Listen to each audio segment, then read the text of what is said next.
Hello everyone, welcome to Unacademy's Let's Crack UPSC CSE English YouTube channel. Now the topic that we will be looking today is Current Affairs Day 4. See, this series is an ongoing series where I will teach current affairs topics which are very important from the perspective of UPSC prelims. So if you do wish to know more about current affairs topics which are very important for UPSC prelims, do subscribe to Unacademy's YouTube channel and do follow my videos very regularly. And apart from that, I am also planning to teach a series on center state relations later on. Maybe tomorrow or today they will upload these videos. So if you want to follow these videos also, do follow, subscribe. So do subscribe to Unacademy's YouTube channel and do click on the bell icon. Now, before going on to the topic itself, let me give you a brief introduction about myself as well as Unacademy's subscription platform. See, my name is Aravind. I'm a BE mechanical engineer. I have almost 3 years of experience in teaching UPSC and I've experienced all stages of UPSC civil services. My specialization subjects include polity, international relations, and then current affairs. Now, this is my contact number 9443218545. You can either contact me via my phone number or using this telegram link. Clear? If you have doubts regarding polity, current affairs, or international relations, or any doubt regarding UPSC, you can contact me in this number as well as telegram link. Now coming to Unacademy. See, Unacademy is the largest online platform in India. So Unacademy being largest online platform in India provides you with a lot of advantages. What are those advantages? It gives you access to top educators in a particular examination field. See, people like Sudarshan Gujjar, Prunal Patel. These are top educators in the UPSC field for the past few years. And by subscribing to Unacademy, you can watch their daily live classes. And in these daily live classes, you can watch those videos. You can comment on those videos, and if you have any doubts, you can ask doubts then and there itself. Okay, so these are the advantages with Unacademy. Not only that, almost all courses in Unacademy are structured in nature, meaning the learning process for you will become much easier. Okay, whenever your study plan becomes structured, the whole learning process becomes very easy. So Unacademy provides you with that structured learning platform. And not only that, once you're subscribed to a particular examination, you get unlimited access to a particular examination. Is it clear? Once you're subscribed to a particular examination, all types of videos concerning with that particular examination, you will get access to. Clear? So these are the advantages with Unacademy subscription platform. Now, apart from normal subscription platform, based on students' request, Unacademy has recently introduced a new type of platform called as Iconic subscription. Now, what is this Iconic subscription? See, in case of Iconic subscription, how is it different from Plus subscription?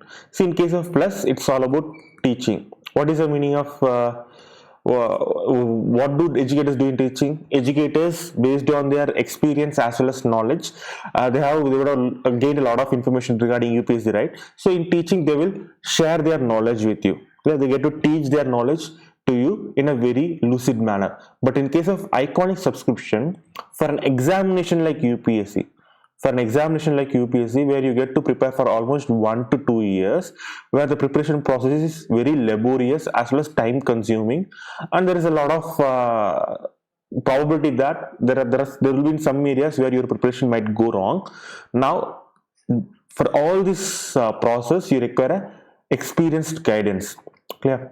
Whenever you are preparing for a particular examination, especially for UPSC, you require a guidance from experienced mentee. Now that mentor will be provided by Unacademy Iconic subscription platform. Okay.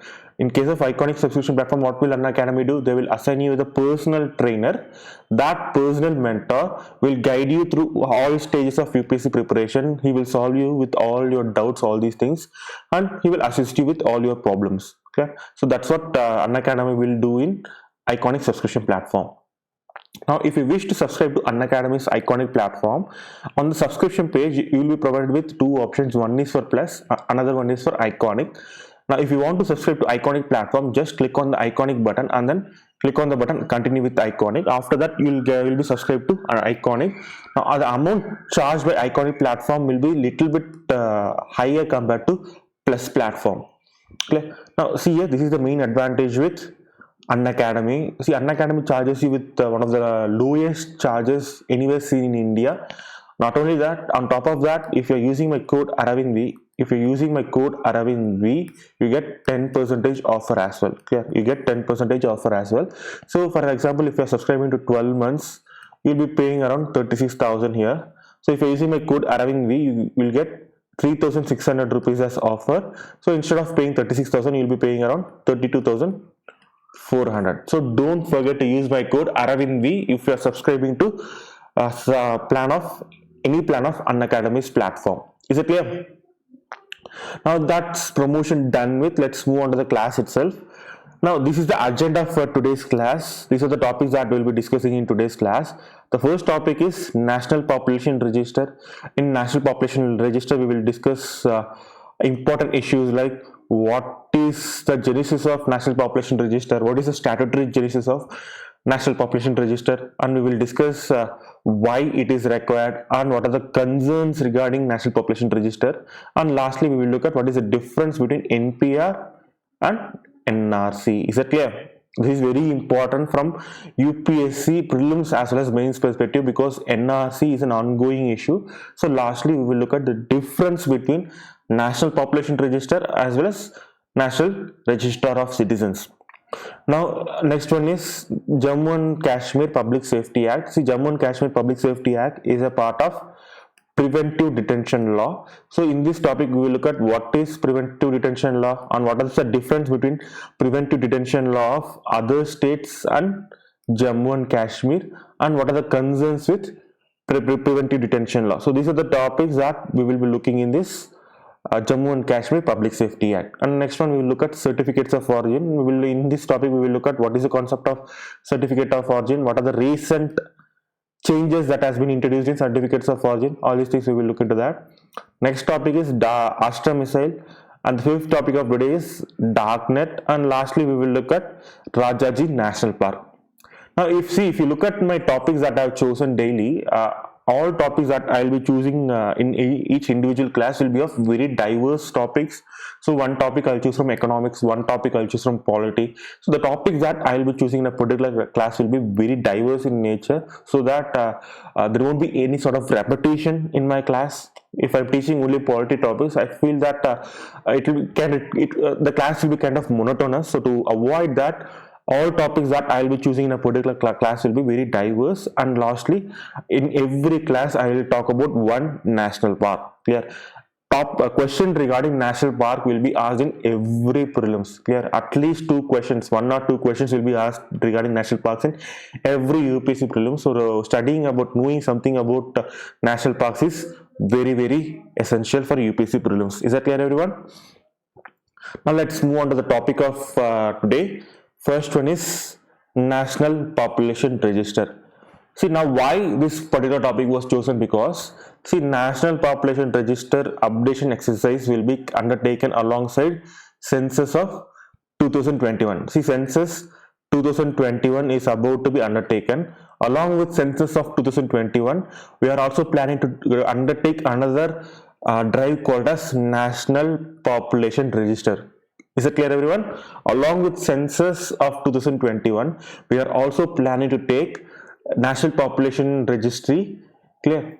Now this National Population Registry will be conducted by Office of Registrar General of India, which will come under Home Ministry. Is it clear?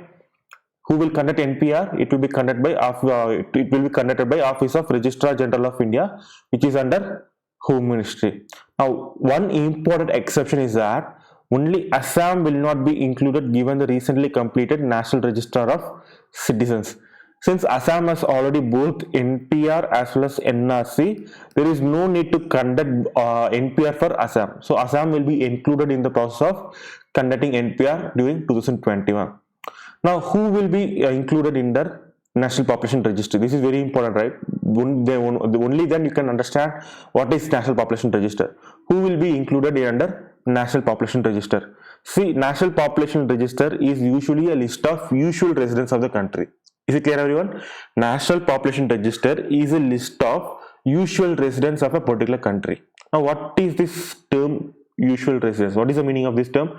Usual residence. Now, a usual residence of a country is the one who has been residing in a local area for at least 6 months or intends to stay in a particular location for the next 6 months. Is it clear, everyone? Usual resident. What is the definition of usual resident? A usual resident is a person who has been staying in a particular area for at least 6 months and also planning to stay for the next 6 months. These two kinds of people will be termed as usual residents of a particular country. Now, what are the legal provisions?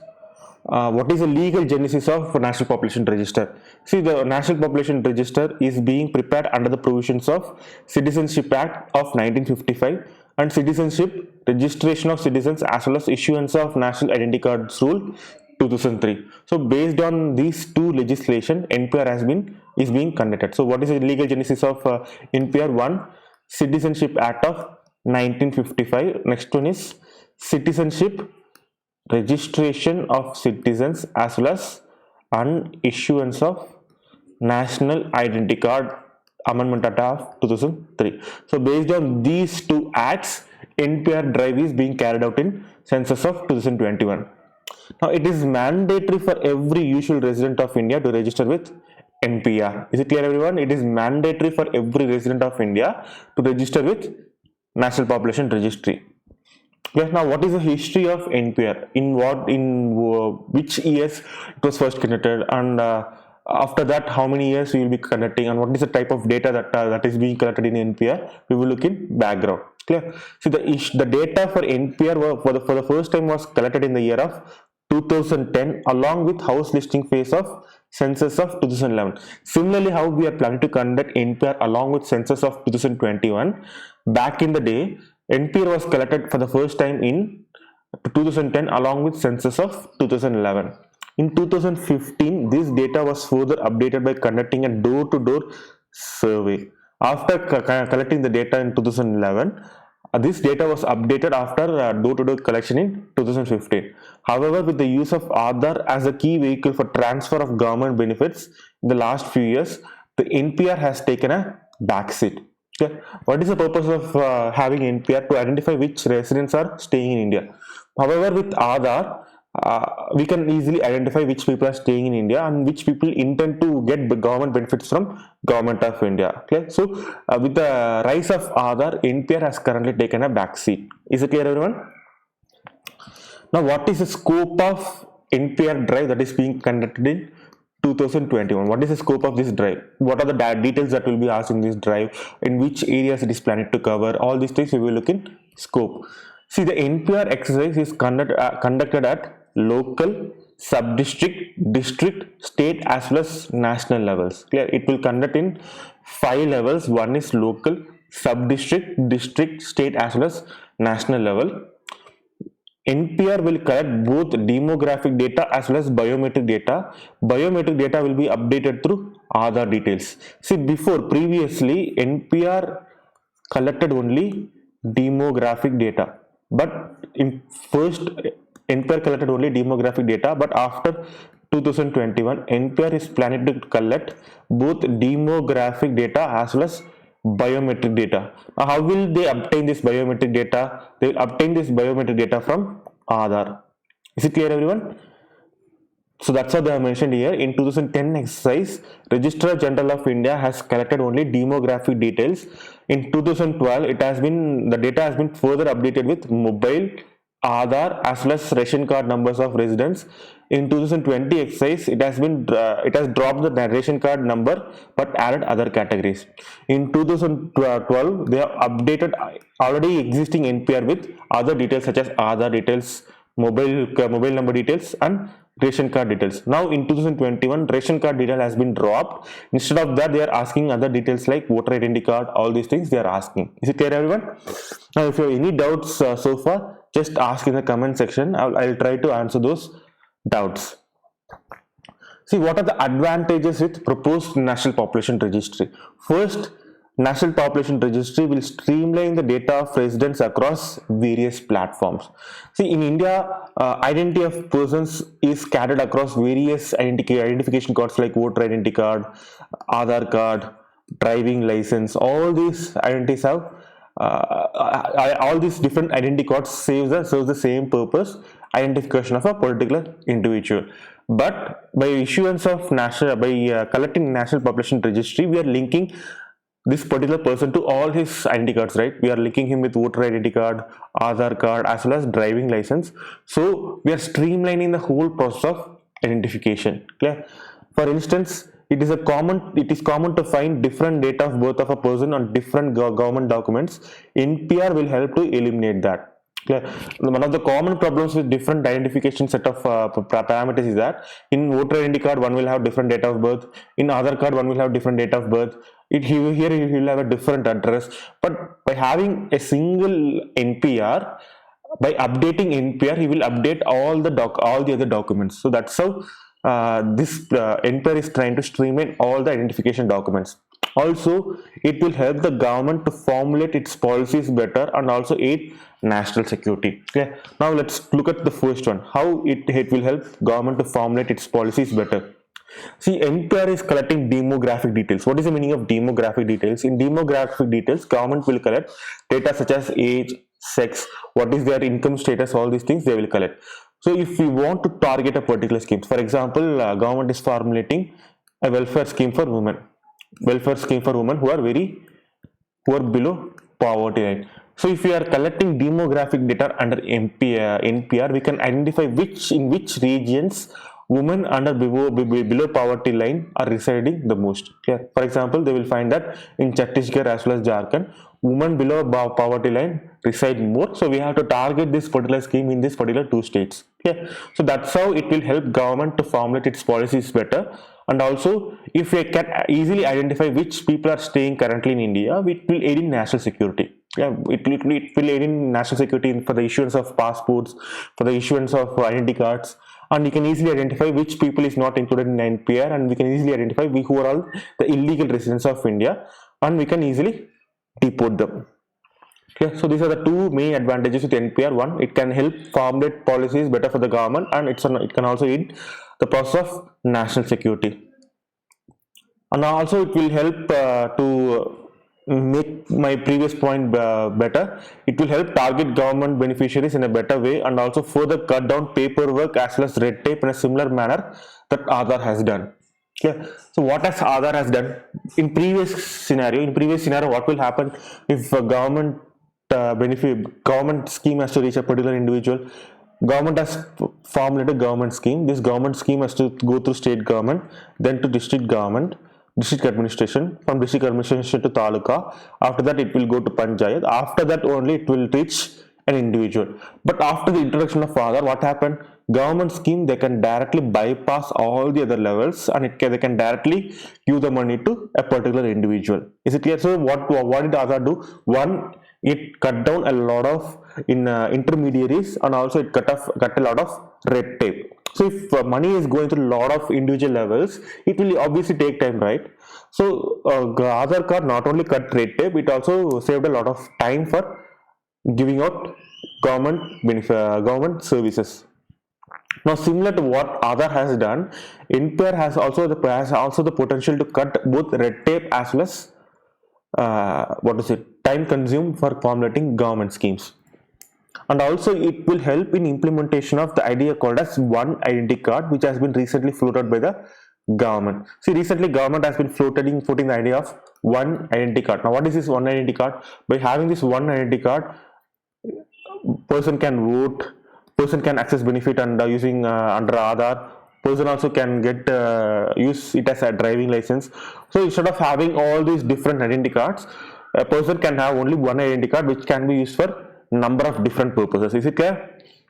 Now this one identity card seeks to replace duplicate as well as soiled documents of Aadhaar card, voter ID card, banking card such as debit card and passport, and more other documents. Now what is the privacy concern of National Population Registry. See, in National Population Registry, they are collecting various types of data: demographic data, your income status, your biometric data. So these are all your personal information. It is very personal to you. This biometric as well as income status, these are very personal information. Now, right now, there is no mechanism which is put in place by either Parliament or government for the protection of this information. So if we want to, if government is planning to undertake massive NPR exercises, we have to put in a mechanism where the government is making clear what are the privacy protection against privacy protection which are available against the information collected, and also who is the owner of a particular information. All these things has to be made crystal clear by a government legislation or government regulation. Is it clear, everyone? So that's a privacy concern with NPR. Now, what's the difference between National Population Registry and NRC? See, unlike NRC, NPR is not a citizenship enumeration drive. As I mentioned before, NPR collect two types of data. See, NPR will have two types of persons. One who is residing for the past 6 months, and also who is intending to stay in a particular place for the 6 months in the future. Is it clear? So both citizens as well as foreigners will be included in the drive of NPR. So once they will in NPR, what will they do? In the particular village, they will identify who are all residing in that particular village. Okay. After preparation of NPR, in NRC, what they will do is that they will check whether names in NPR can be given with citizenship. Yeah. Based on verifying number of documents in NRC, what they will do is they will verify each and every individual whether they are citizens or not. Is it clear? Now, with government insisting that NRC would be implemented across the country, NPR has raised anxieties around the idea of citizenship in the country. Right now, there have been massive protests going on regarding National Register of Citizens. Now, since there has been massive concerns raised against NRC, there have been particular suspicions against the conduction of NPR by people of India. Clear? And all this is happening in the backdrop of NRC in Assam, which has excluded almost 19 lakh population among 3.3 crore people who have applied for the NRC. Clear? NRC countrywide would happen only on the basis of upcoming NPR. Now, why is this very problematic? NRC, why is it very problematic for a number of individuals? See, in case of NRC, what will they do? They will identify whether the particular person listed in NPR is citizen or not. For verifying that person, they will ask for number of documents from citizens, right? They will ask number of documents from persons who are residing in India. Now, the problem with the NRC is that what type of document is required for a proof of citizenship? It's not clear. Aadhaar is not a proof of citizenship. Similarly, neither is voter ID card as well as driving license. So the document which is required for proving citizenship of India is not crystal clear. Not only that, since it is not crystal clear, it is at the discretion of government officer whether to accept that particular document of a particular individual. So that's another problem. The next one is lot of poor people, lot of at-risk individuals like homeless people and people who are living in forest areas. All these people doesn't have necessary documents. Is it clear? So in that case, how can these people, poor people, can prove their citizenship with Government of India? So that's the major problem with NRC. After a list of residents is created, a nationwide NRC would go on about in case of verifying citizenship from that list. So that's a link between NPR as well as NRC. This is very important from the perspective of both prelims as well as mains, because the NRC is a huge issue that was ongoing for the past 1 year. So you can expect at least one question either in prelims or mains. So please do go through all the information that I have taught in this particular topic. Clear? Now, if you have any doubts concerned with this topic, you can ask in the comment section below. I'll try to answer that. Now, before going on to the next topic, let's take a look at question concerned with NPR. See, let's consider the following statements. What does first statement say? A usual resident is a person who has been residing in a local area for the past 6 months or more, or a person who intends to stay in that area for the next 6 months or more. Is this statement correct? Yes, this statement is correct. NPR is a collection of all the usual residents in a particular country. And who are usual residents? Persons who are intending to reside in a particular area for the past 6 months or so, Also, person who intends to stay in a particular area for 6 months or more. So that statement is correct. Let's take a look at second statement. What does like second statement say? It is mandatory for every usual resident of India to get registered with National Population Register. Is this statement correct? Yes, this statement is correct. So the answer for this particular question is C. Clear? Clear everyone? The answer for this particular question is C. Now excuse me for a moment here.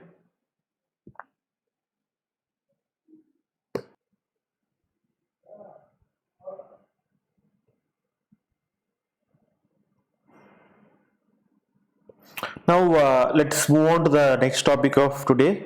What is next topic? Next topic of today is Jammu and Kashmir Public Safety Act.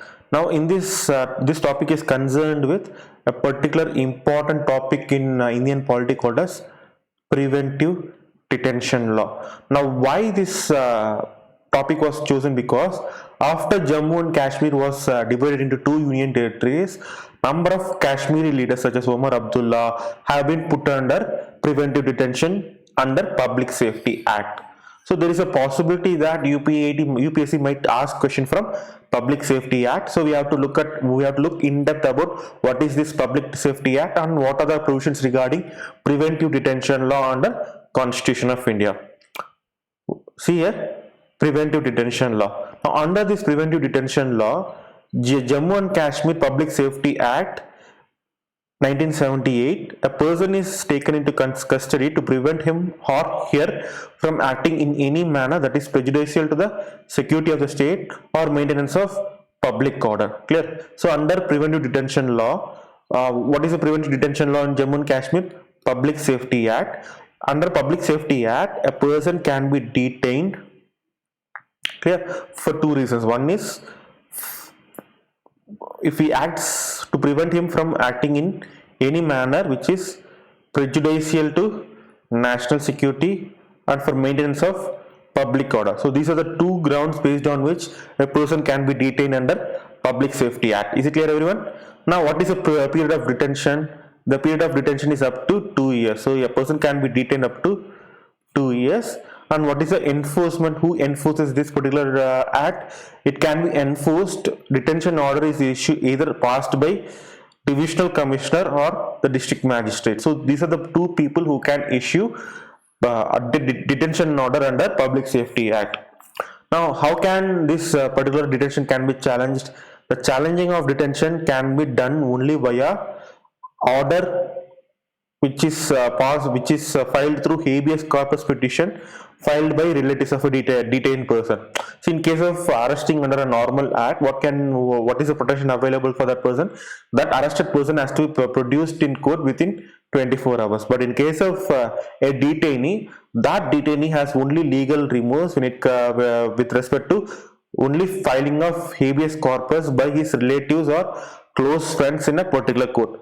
Unless and otherwise they are doing so, there is no legal course available for a particular person who is detained under Public Safety Act. Now the similarity to National Security Act that is issued by other state governments for preventive detention. See, in case of Jammu and Kashmir, they are using a preventive detention law called as Public Safety Act. But in other states they are using a preventive detention law called as National Security Act. So what is the difference between Public Safety Act which is followed in Jammu and Kashmir and National Security Act which is followed in other states? What is the similarity as well as differences? See, the National Security Act empowers both central government as well as state government to detain a person to prevent him from acting in any manner which is prejudicial to national security. So this is the gist of National Security Act, which is kind of similar to preventive detention law, Public Safety Act. Clear? The government can also detain a person to prevent him from disrupting public order or from maintenance of essential supplies and services which are essential for a particular community. Now the maximum period for which a person can be detained is 12 months, but the term can be extended if the government finds fresh evidence. So this is the main difference between Public Safety Act as well as National Security Act. In case of Public Safety Act, what is the maximum detention period? A person can be detained up to 24 months. But in case of National Security Act, a person can be detained only up to 12 months, but this can be extended further if police or government finds further supporting evidence. Clear? So these are the similarities between National Security Act as well as Public Safety Act and the differences between these two acts. Now, what are the constitutional provisions regarding preventive detention laws? See, the existence of preventive detention law right from the inception of constitution itself, right from our discussions in Constituent Assembly phase itself, it is proven very controversial. Now, why is this very controversial, and what are the provisions regarding preventive detention law in our Indian Constitution? See, preventive detention involves detainment of a person in order to keep him or her from committing future crimes and or from escaping future prosecution. Clear? So the main aim of preventive detention law is to prevent future crimes from happening. So how can police predict future crimes? So they cannot do that, right? So all they can do is they can just guess which person will commit which crimes. So based on guesswork alone, you cannot arrest particular individuals. It is not acceptable in any type of democracy. But in India, preventive detention law is ingrained in our Indian Constitution itself. See, preventive detention is different from being arrested, where the arrest is done when a person is charged with a crime. Clear? When in case of arrest will be done after crime. Arrest of a person will be done after a crime. But in case of preventive detention happens before crime itself. Clear? Before even the person is committing the crime, he can be arrested. Punitive detention is punishment for illegal acts done. Clear? Arrest or punitive detention is done for illegal acts which are being committed by a particular person. But whereas in case of preventive detention, it is done even before the commitment of any crime. Article 22 clause 1 of Indian Constitution states that no person who is arrested shall be denied right to consult and be done to be defended by a legal practitioner of his own choice. So what is the right available to an arrested person? Right available to arrested person, they have the right to consult and to be defended by a lawyer of his choice, and he has to be produced in a court within 24 hours of arrest.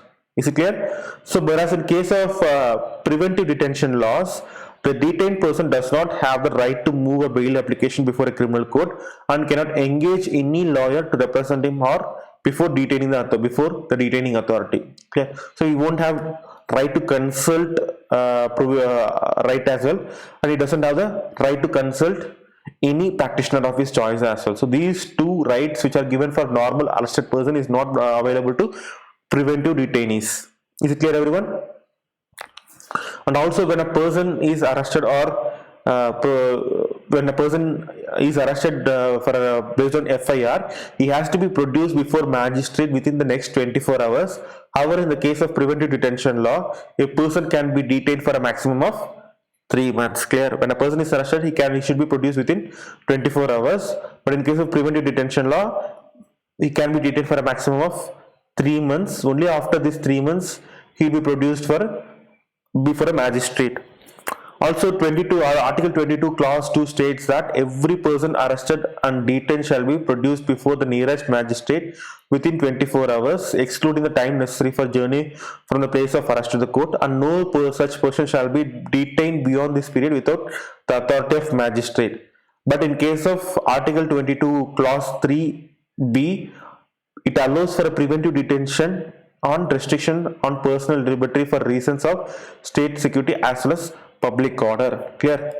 So in case of preventive detainees, he can be detained beyond 24 hours up to 3 months. Even beyond 3 months, under certain circumstances, he can be detained. Now, what are those circumstances?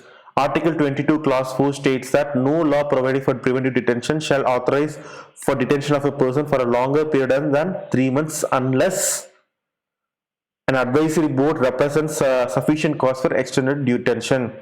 such a person is detained in accordance with provisions of any law made by the parliament. So these are the two scenarios based on which a person can be detained even beyond the scope of 3 months. Clear? As I mentioned before, under National Security Act, how much period a person can be detained? He can be detained up to 12 months.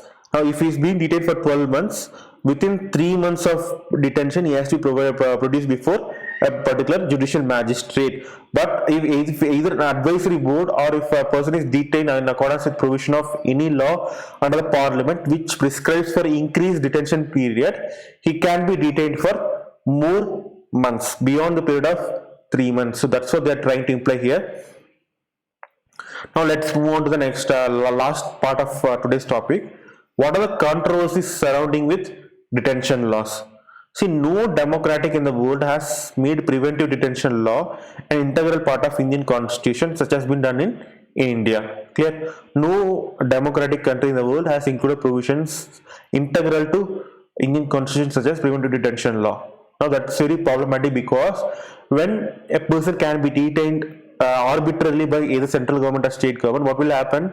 They will detain persons based on political reasons, but not based on actual threat to national security or actual threat to public order. So that has been the case in most of the cases so far.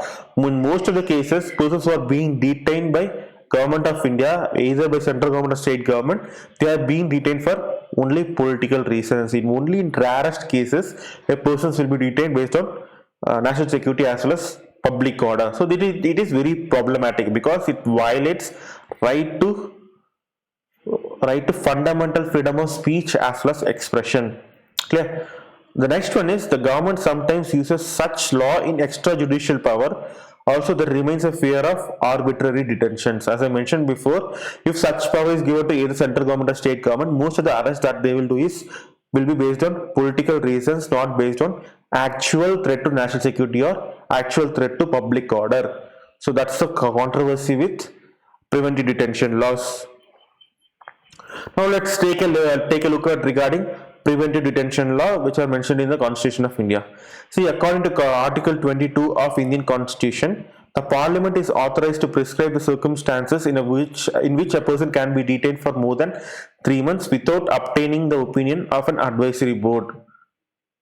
Yes, of course, as I mentioned before, if a person wants to be detained beyond 3 months, he can be detained via two methods. One is based on recommendation by advisory board, or if he is detained based on any law prescribed by parliament. Clear? So these are the two ways based on which a person can be detained beyond 3 months. One is based on recommendation given by advisory board or any law passed by the parliament which prescribes for additional detention. Clear? So this statement is correct. Now let's take a look at the second statement. The 42nd Amendment Act of 1978 reduced the period of detention from 3 to 2 months without obtaining the opinion of an advisory board.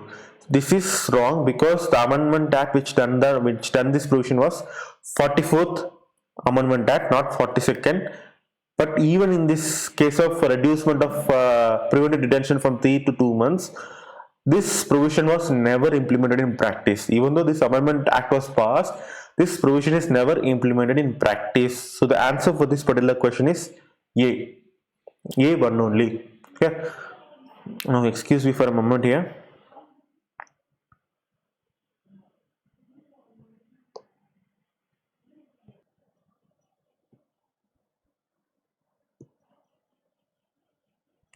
Now let's move on to the next topic of today. The next topic of today is certificate of origin. Now, what is this certificate of origin? See, before going into the topic itself, I'll explain one concept. See here, what is free trade agreement? Under free trade agreement, certain goods from one country to another country can be exported without any import tariff as well as export tariff. That's the concept of FTA. Now, for example, Sri Lanka has FTA with India. Sri Lanka has free trade agreement with India. So what is the meaning of this agreement? Goods from Sri Lanka can be exported without any import tariffs being imposed by India. Okay, so if Sri Lanka is exporting goods for a value of 100 crore, when these goods comes to India, no additional tariffs will be imposed on these particular goods, so they will be sold for the value of 100 crore, not for additional taxes. But India doesn't have free trade agreement with China. India doesn't have free trade agreement with China. So any goods that goes from China to India will be subject to imposition of import tariffs. Is it clear, everyone? Any goods that reaches from China to India will be subjected to import tariff. Now, to prevent this tariff imposed by India, what China can do is China can export goods to Sri Lanka where they have free trade agreement. Clear? China can export goods to Sri Lanka where they have free trade agreement.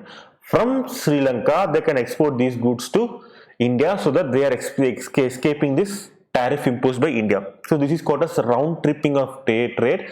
Now, to prevent this from happening, Sri Lanka will issue a certificate called as certificate of origin, stating that this particular goods have been originated from Sri Lanka. Is it clear, everyone? To prevent this round tripping of trade between number of countries to avoid imposition of tariffs, Sri Lanka will issue a certificate to certain goods saying that these goods have been originated in Sri Lanka. That certificate is called as certificate of origin. So that's the concept that we'll be discussing here. Certificate of origin is an instrument which establishes the evidence on the origin of goods imported into any country. Clear? So if a certificate of origin is being issued by Indian government, what does it say? It will say that these goods are being manufactured in India. So these certificates are essential for exporters to prove where their goods come from and therefore stake their claim to whatever benefits of goods of Indian origin may be eligible for in country of exports. Okay. India has number of free trade agreements as well as preferential trade agreements with number of countries.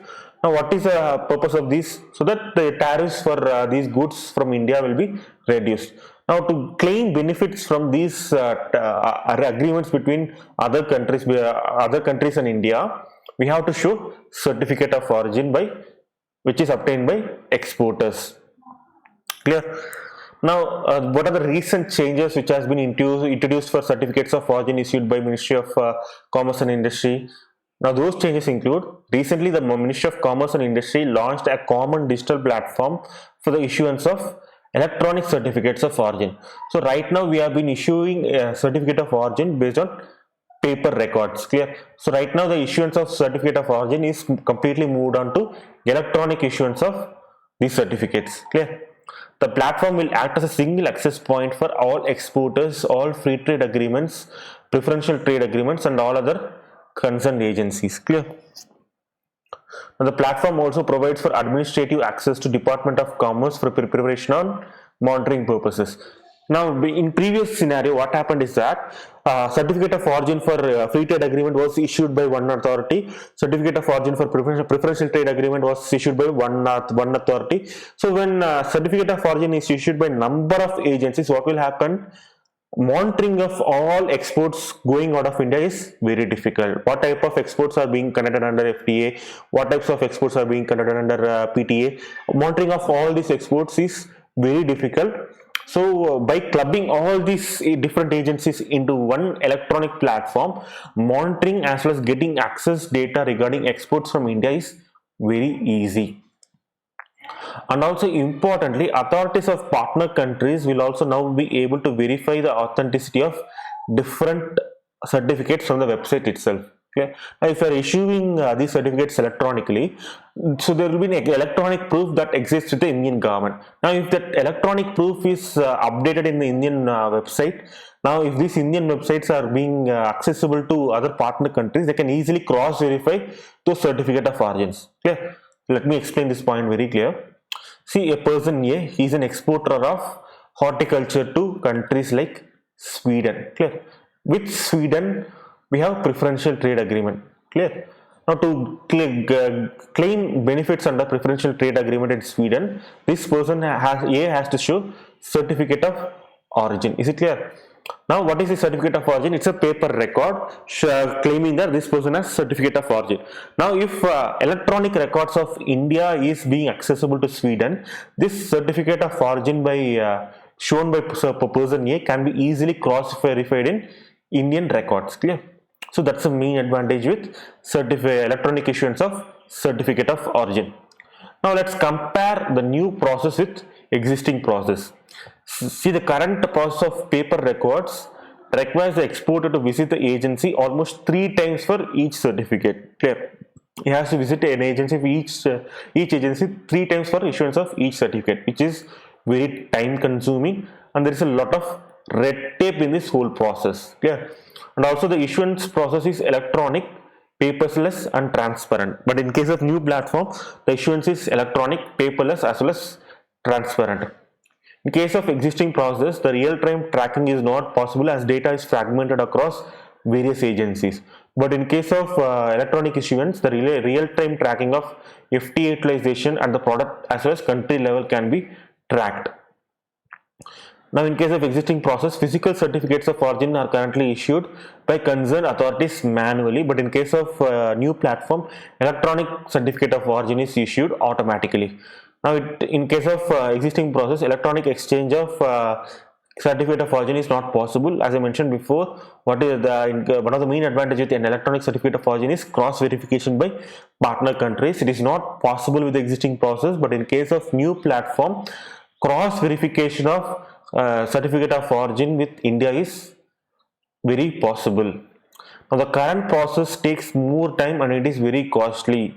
But in case of electronic platform, it reduces transaction costs as well as time taken for exporters. So these are the benefits. See that these are the differences as well as advantages provided by new platform compared with existing process. Clear? That's it with regards to this topic. Now, if you have any doubts regarding certificates of origin, you can ask in the comment sections below, and I try to answer those doubts. Is it clear, everyone? Now, excuse me for a moment here.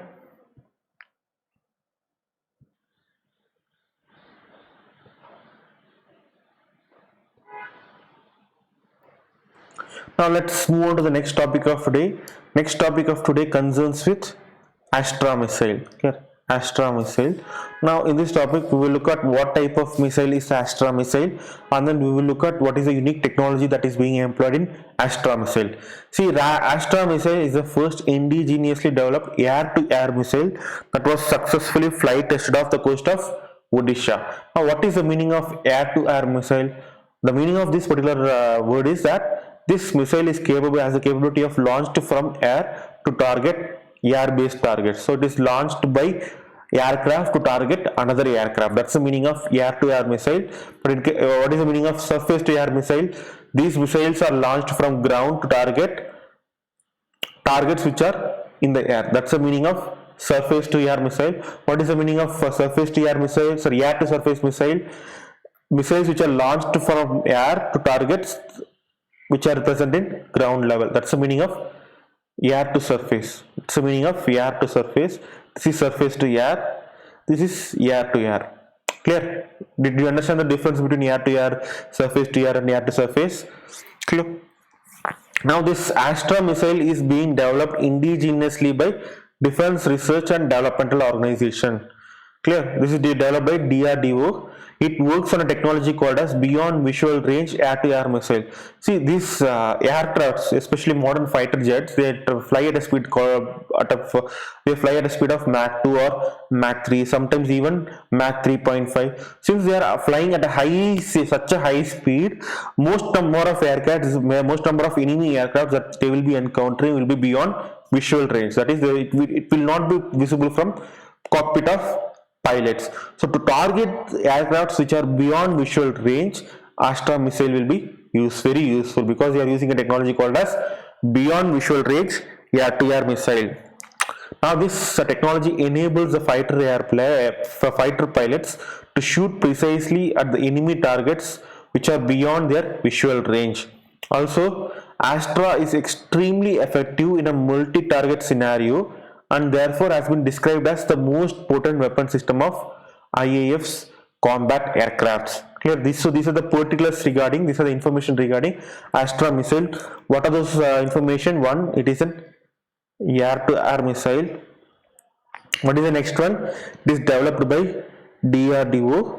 It operates using a technology called as beyond visual range, air-to-air missile technology, and then it is one of the very most potent weapon system in IAF arsenal. So these are the particulars regarding Astra missile. So if you remember these information, it is very useful for you in upcoming UPSC prelims examination. Clear? These four information is all that is required for remembering under Astra missile. Clear, everyone? Now let's take a look at question regarding Astra missile. See, with reference to Astra missile, consider the following statements. Now this particular missile is being jointly developed by India and Israel. Is it correct? No, it is being indigenously developed by DRDO only. So this statement is clearly wrong. So the first statement is clearly wrong. Let's take a look at second statement. Second statement mentions that it works on the beyond visual range air-to-air missile technology. Is this statement correct? Yes, this statement is correct. So the answer for this particular question is B2 only. Clear, everyone? The answer for this question is B2 only. Now let's move on to the next topic of today. Next topic of today is darknet. See, before going on to the darknet itself, I have to explain what are the layers that are available in the internet. See, in internet there are three layers. In internet there are three layers.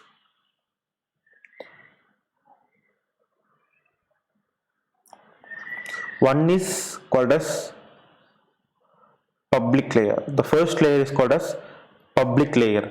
Now this public layer is easily accessible via search engines, websites like Facebook, Twitter, Reddit, WordPress. All these websites will be coming under public layer. Now information in public layer, websites in public layer is easily accessible via search engines. Now this layer makes up only 4% of entire internet. Yeah, out of 100%, only 4% is comprised of public layer. Now there is another layer called as deep layer, another layer called as deep web.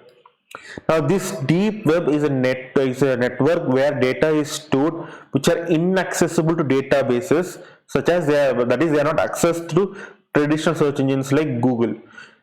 Now what is the use of deep web? Now deep web is used for storage of information like records, library records, government data, bank data, cloud data. All this information is stored in deep web. Without the necessary software, information under deep web is not easily accessible to as an individual. Is it clear, everyone?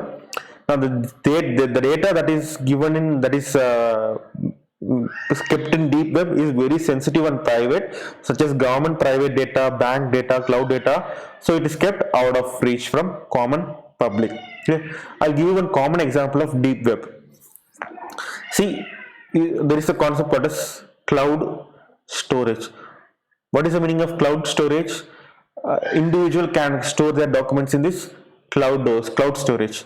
Now these documents that are being stored in cloud storage is very private as well as very sensitive. Now if these documents that are stored in cloud storage is being accessible for by search engines, is it okay for privacy? It is not okay, right? So any information that is being stored in cloud storage will come under deep web. They will be accessible only via using a username as well as password. Only on providing those credentials only you can access data from cloud storage. Is it clear, everyone? Now there is a third layer within these two layers called as darknet. There is third layer within these two layers called as darknet. Now the entire darknet is encrypted. They can be accessed only using a specific software like Tor, also called as Onion Router, or I2P, which stands for Invisible Internet Project. Only based on these software only you can access darknet. Without using these softwares you cannot access darknet entirely. Not entirely, you cannot access them at all.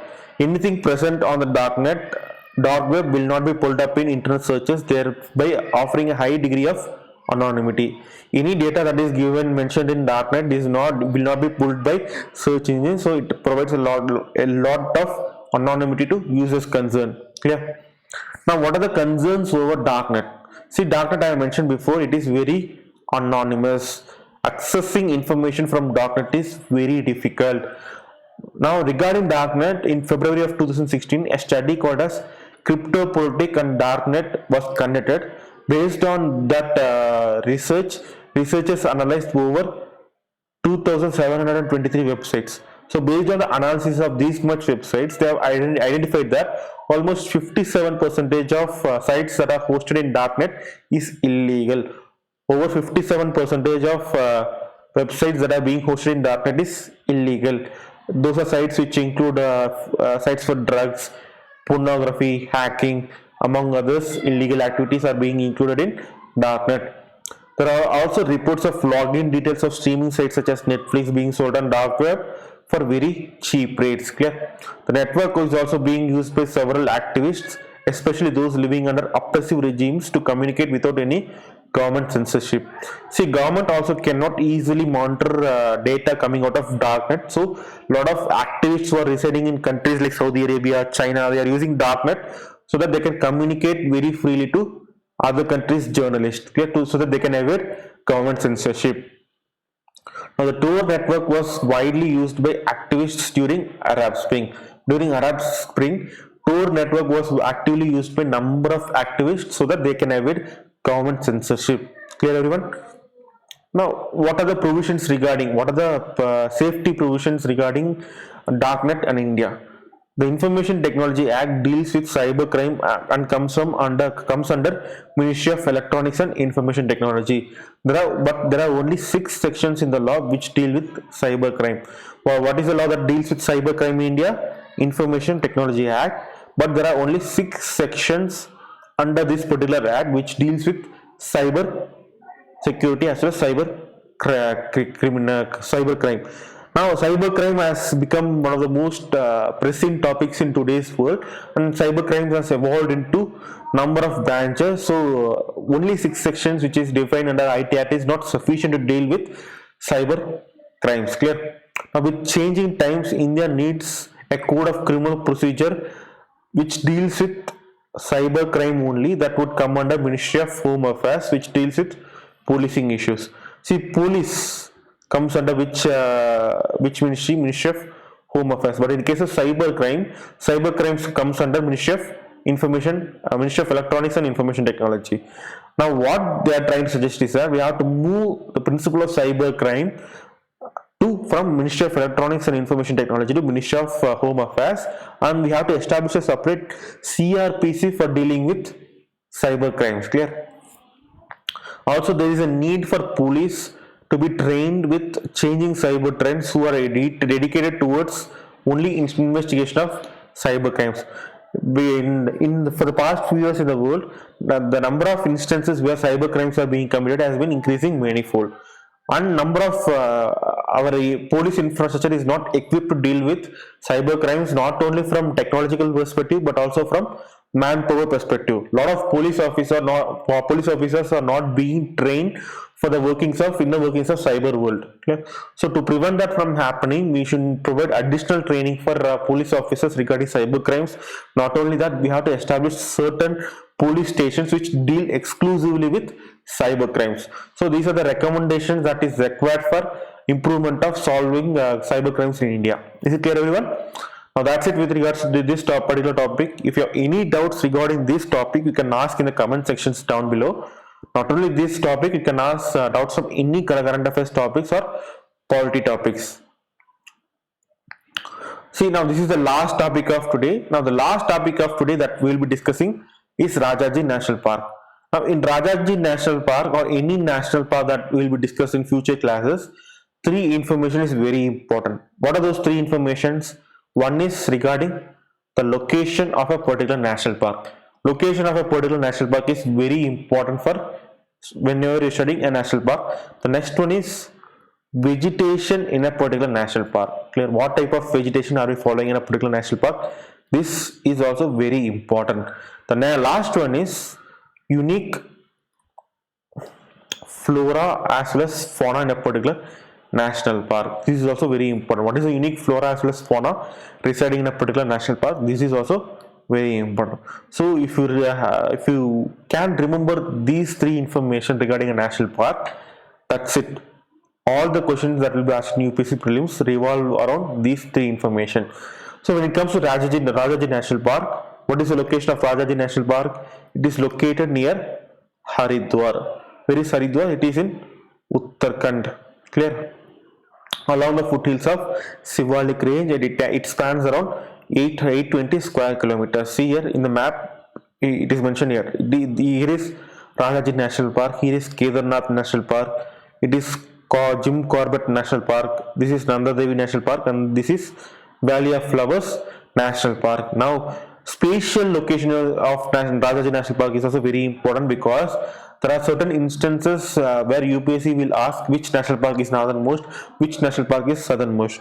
Now, if you want to solve those type of questions, spatial location of a particular national park is also very important in a particular state. So, Rajaji National Park is a northwesternmost national park of Uttarakhand. Clear? What is the northernmost national park of Uttarakhand? It is Valley of Flowers. What is the southernmost national park of Uttarakhand? It is Jim Corbett National Park. Is it clear, everyone? We have so far we have discussed both location of Rajaji National Park as well as spatial distribution of Rajaji National Park within Uttarakhand. Now these three sanctuaries in Uttarakhand, that is Rajaji, Motichur as well as Chilla wildlife sanctuaries, were being amalgamated together to form a single protected area called as Rajaji National Park in 1983. Now the name of this particular national park was named after a renowned freedom fighter called as Sri Rajagopalachari, also popularly known as Rajaji. He comes from Tamil Nadu. He has undertaken a number of freedom fighting activities such as conducting of salt satyagraha in southern India from Vedaranyam to Puduppettai. Clear? Now, what are the features of Rajaji National Park? Now, this area is the northwestern limit of habitat of Asian elephants. So, this is the limit beyond which we cannot find Asian elephants. This is the northwesternmost limit of habitat of Asian elephants. Forest types in Rajaji Park include forests such as sal forests, riverine forests, broad-leaved mixed forest, and lastly scrubland as well as grassy lands.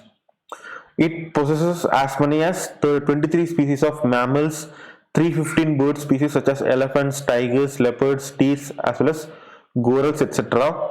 Now, this Rajaji National Park was declared as a tiger reserve in 2015, and importantly, Rajaji National Park is also home to one gujars in winters. One gujars are a type of nomadic population who reside in Rajaji National Park, and this is one unique information regarding Rajaji National Park. Is it clear, everyone? So that's it for regarding today's topics. If you have any doubts regarding the topics that I have taught today, you can ask in the comment sections, or you can contact me in this number 94432 Now this is my Telegram link. You can also ask doubts using this Telegram link. I'll be available always. You can ask doubts regarding polity, current affairs, or any UPSC preparation.